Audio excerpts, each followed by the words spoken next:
I'm on chapter 1 of this new book I'm reading, and so far, it's pretty good. Yo guys, what is good? Zakaragi back at it again for another episode of Toilet Reviews, where we'll be going over the Nike Book 1 in the Mirage V2 colorway. So this right here is Devin Booker's first signature shoe with Nike, so without further ado, let's get straight into this review. So, just in case you guys don't know who Devin Booker is, let me put you on real quick. So Devin Booker is an NBA player. He plays for the Phoenix Suns, and he's one of the best players in the league, in my opinion at least. So if you are up to date with all that Kardashian and Jenner business, then you might know him as one of Kendall Jenner's many ex-boyfriends. But if you are a fan of the NBA already, you probably know him as Luka's son. So Luka is probably a proud father right now that he knows that his son Devin Booker finally put out his signature shoe. That was a joke. I hope all you Phoenix Suns fans don't take it to heart, but I am really happy that the Devin Booker ones are finally out. It feels like it's been such a long time since Nike's been teasing these shoes, and Devin Booker's been wearing a multitude of different colorways on court, which made me feel like the shoe should have been released a long time ago.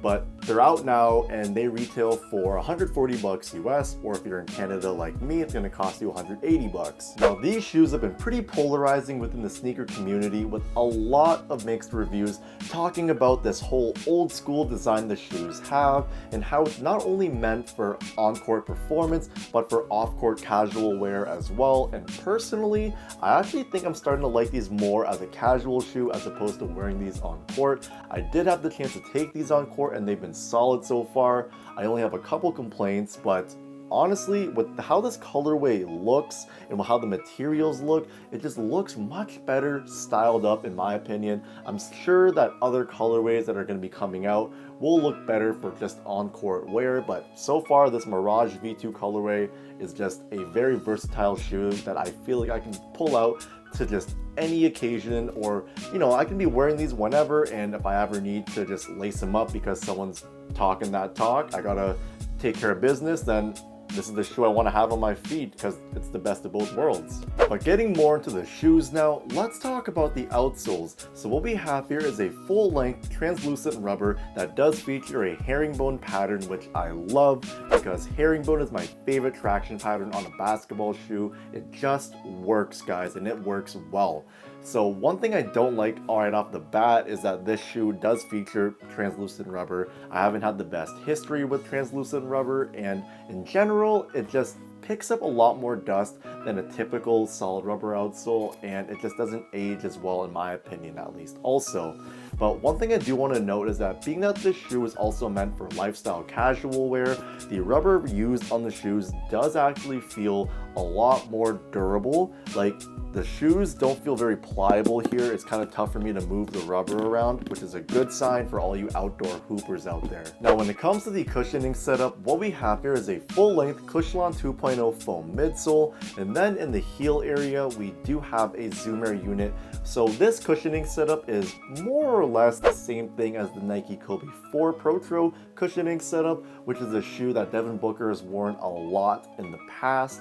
But I do feel like the Kobe 4 Protro felt a lot better than these guys right here, but don't get me wrong, these do still feel pretty comfortable. What's really interesting about this is how it kind of still has that rubber cup sole design, but it's kind of implemented differently. So on this lateral side right here, it is this rubber wall, right? But when you go to the medial side, it's actually more soft because that's actually the Cushlon foam right there. So it kind of feels like they put that rubber wall there just for stability issues. The shoes also do come with a very cheap insole. It's not the greatest thing out there. If you do plan on replacing these, I would recommend taking them out right away before you heat up this glue and it settles within the shoes, making them a nightmare to take out. And pro tip, just in case you do happen to wear these once and then you do want to take the insoles out afterwards, a good thing to help take these out would be to put a hairdryer within the shoes, heat up this glue a little bit so it softens up, and it'll make it a lot easier to pull these out of the shoe. Moving along to the materials, this is probably my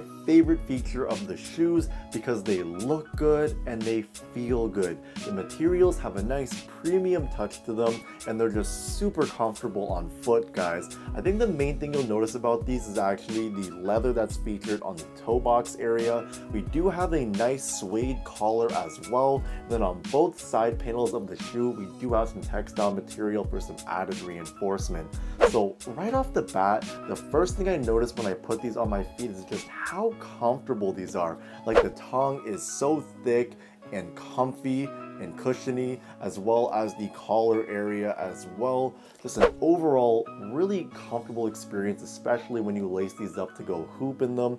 But just because of how premium this leather and everything else looks on the shoes is what gives it that great casual vibe. So this is why I'm leaning towards more wearing these casual only, just because of how good these materials look.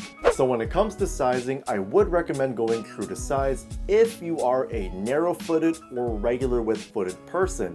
If you are a wide footer, I just don't know if this is the shoe for you because they're not very wide foot friendly at all. They do fit pretty narrow in my opinion. So if you are a wide footer, really try these on in store if you ever get the chance to, because even if you go a half size or full size up, I just don't know if they'll compensate for your width of your foot. But overall, guys, the Nike Book 1 is a lot better than I was expecting. I was hating on them at first, but now I'm a fan.